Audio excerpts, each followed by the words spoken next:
Hello, and welcome back to Storyline Icons. Today's story is Cleopatra. So relax your mind and sit back and learn English. This is the story of a woman who was beautiful, powerful, and very smart. She ruled one of the greatest countries in the ancient world. Her name was Cleopatra, and her story is one of the most amazing stories in history. Our story begins in Egypt. Egypt is a very old country in Africa. It is famous for pyramids, the Nile River, and pharaohs. Pharaohs were the kings and queens of ancient Egypt. They were very powerful people. People believed pharaohs were like gods. Long ago, a great leader from Greece named Alexander the Great came to Egypt. He conquered Egypt and made it part of his empire. After Alexander died, one of his generals, a man named Ptolemy, became the ruler of Egypt. Ptolemy started a royal family.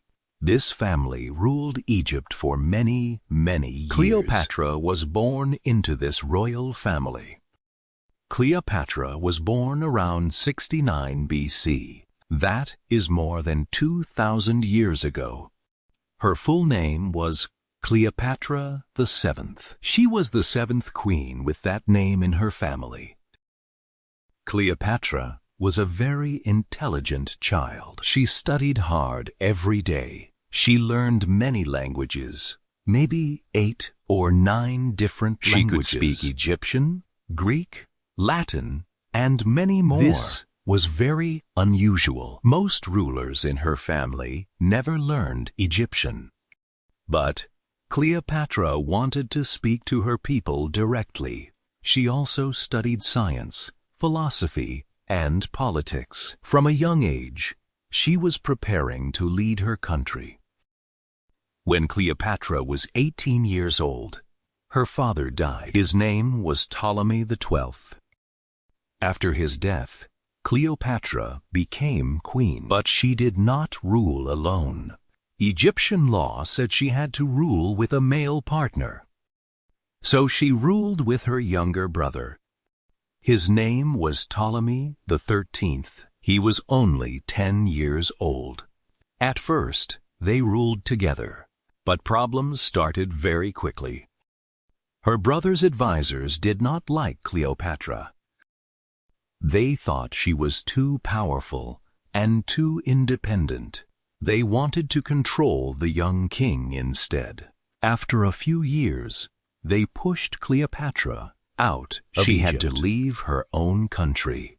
She lost her throne, but Cleopatra was not ready to give up.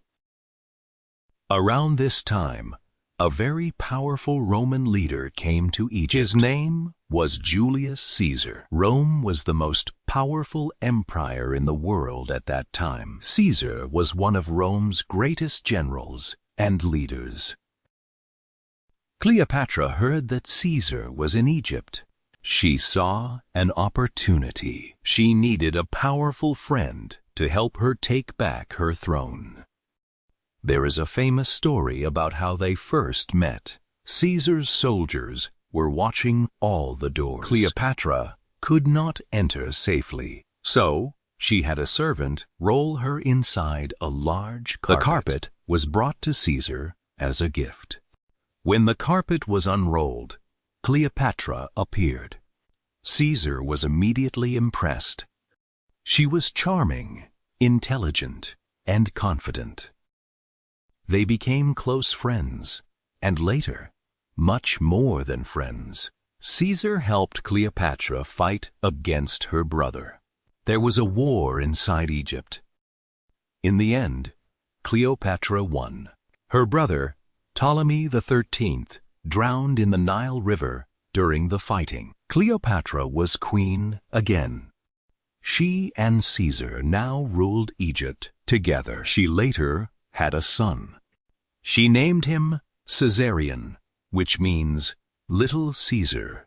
Caesar returned to Rome. Cleopatra visited him there.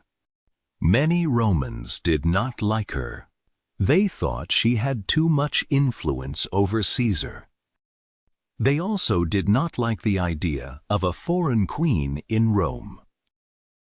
In 44 BC, Julius Caesar, a group of Roman senators, attacked and killed him. Cleopatra was heartbroken and afraid. She quickly returned to Egypt with her son.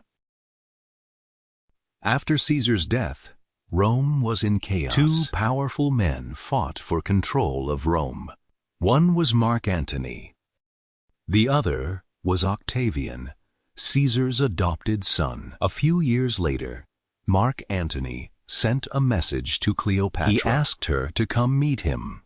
Cleopatra agreed, but she planned carefully. She wanted to make a strong impression. She arrived on a magnificent boat. The boat had golden decorations and purple sails. She wore beautiful clothes and jewelry. She looked like a goddess. Mark Antony was completely amazed. He fell deeply in love with Cleopatra. They became partners in love and in politics. Antony gave Cleopatra more land and power. He wanted to rule the eastern part of the Roman Empire with her beside him. Together, they had 3 children. But Octavian, back in Rome, was not happy. He told people that Antony was under Cleopatra's spell. He said Antony had forgotten Rome and was acting like an Egyptian king. People in Rome became angry with Antony. Octavian declared war on Cleopatra and Antony. The two sides met in a great sea. This battle was called the Battle of Actium. It happened in 31 BC. Cleopatra and Antony's forces were defeated. They escaped, but they had lost almost everything. Octavian's army followed them to Egypt. Antony heard a false rumor. Someone told him that Cleopatra was dead. Antony was so heartbroken that he stabbed himself with his sword. He died shortly after. Cleopatra was alive.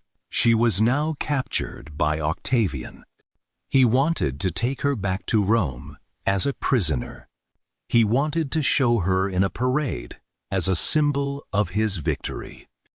Cleopatra refused to be humiliated. She would not let Octavian use her as a trophy. According to history, Cleopatra killed herself. The most famous story says she let a poisonous snake bite her. This snake was called an asp. She died on August 12th, 30 BC. She was 39 years old. With her death, the royal family of Egypt ended. Egypt became part of the Roman Empire. It would not be independent again for hundreds of years. Her son, Caesarion, was also killed by Octavian. Octavian later became the first emperor of Rome. He changed his name to Augustus. Cleopatra is one of the most famous people in all of history. She was not just a beautiful queen. She was a brilliant leader.